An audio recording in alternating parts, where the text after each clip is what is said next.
کے بارے میں حدیث سماعت فرمائیں۔ بسم اللہ الرحمن الرحیم۔ حضرت انس رضی اللہ تعالیٰ عنہ کہتے ہیں کہ ایک مرتبہ رمضان المبارک کا مہینہ آیا تو حضور صلی اللہ علیہ وسلم نے فرمایا کہ تمہارے اوپر ایک مہینہ آیا ہے جس میں ایک رات ہے جو 1000 مہینوں سے افضل ہے۔ جو شخص اس رات سے محروم رہ گیا گویا ساری ہی خیر سے محروم رہ گیا، اور اس کی بھلائی سے محروم نہیں رہتا مگر وہ شخص جو حقیقتاً محروم ہی ہے۔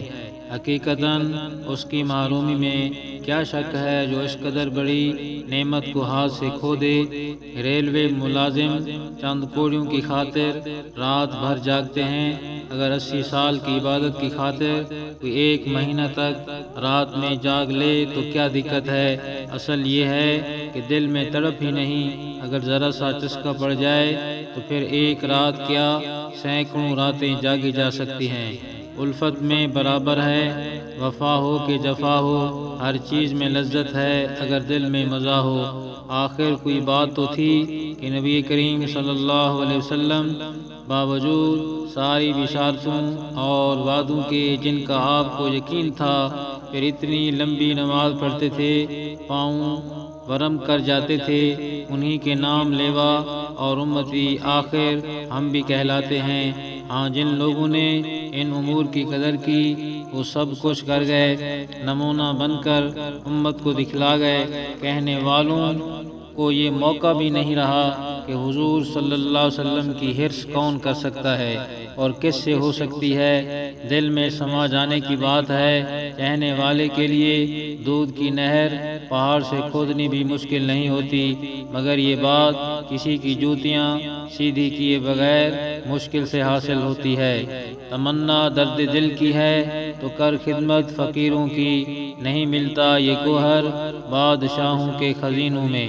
آخر کیا بات تھی کہ حضرت عمر رضی اللہ تعالیٰ عنہ عشاء کی نماز کے بعد گھر میں تشریف لے جاتے، صبح تک نماز میں گزار دیتے۔ حضرت عثمان رضی اللہ تعالیٰ عنہ دن بھر روزہ رکھتے، رات بھر نماز میں گزار دیتے، صرف رات کے اول حصہ میں تھوڑا سا سوتے تھے، رات کی ایک ایک رکعت میں پورا قرآن پڑھ لیتے تھے۔ شرح احیاء میں ابو طالب رحمہ اللہ مکی سے نقل کیا ہے، 40 تابعین سے بطریق تواتر یہ بات ثابت ہے کہ وہ عشاء کے وضو سے نماز صبح پڑھتے تھے۔ امام شافعی رحمہ اللہ رمضان المبارک میں دن رات کی نمازوں میں 60 قرآن شریف ختم کرتے، اور ان کے علاوہ سینکڑوں کے واقعات ہیں جنہوں نے وما خلقت الجن والانس الا لیعبدون پر عمل کر کے بتلا دیا۔ کرنے والے کے لیے کچھ مشکل نہیں۔ یہ سلف کے واقعات ہیں، اب بھی کرنے والے موجود ہیں۔ اس درجہ کا مجاہدہ نہ صحیح مگر اپنے زمانہ کے موافق، اپنی طاقت و قدرت کے موافق نمونہ سلف اب بھی موجود ہیں، اور نبی کریم صلی اللہ علیہ وسلم کا سچا اقتداء کرنے والے اس دور فاسد میں بھی موجود ہیں۔